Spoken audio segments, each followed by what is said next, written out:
નદીની જળ સપાટીમાં પણ વધારો થઈ રહ્યો છે। નદીના પાણી રસ્તા પર ફરી વળતા હાલાકી પડી રહી છે। વડસર ગામના માર્ગો પાણીમાં ગરકાવ થયા છે। કોર્પોરેશને ફાયર વિભાગની ટીમ સ્ટેન્ડ બાય રાખી છે। પાલિકાના અધિકારીઓ પણ સ્થળ પર દોડી આવ્યા। લોકોને સુરક્ષિત સ્થળે ખસી જવા માટે સૂચના અપાઈ છે। ફૂડ પેકેટ તેમજ મેડિકલની સામગ્રી પૂરી પાડવામાં આવી રહી છે।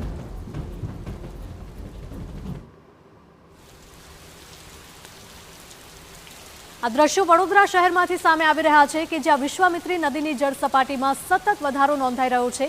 નદીના પાણી રસ્તા પર ફરી વળતા લોકોને અને વાહન ચાલકોને મુશ્કેલી પડી રહી છે।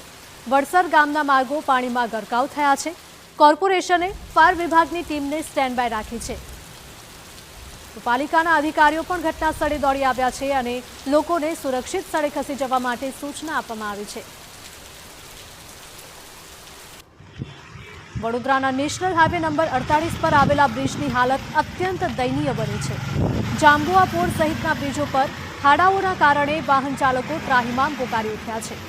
એટલું જ નહીં, બ્રિજ બિસ્માર હોવાને કારણે દરરોજ 15 કિલોમીટર સુધી ટ્રાફિક જામ થાય છે, જેમાં વાહન ચાલકોને હાલાકી ભોગવવાનો પણ વારો આવે છે। ખાસ કરીને એમ્બ્યુલન્સનું પણ નીકળવું મુશ્કેલ બને છે।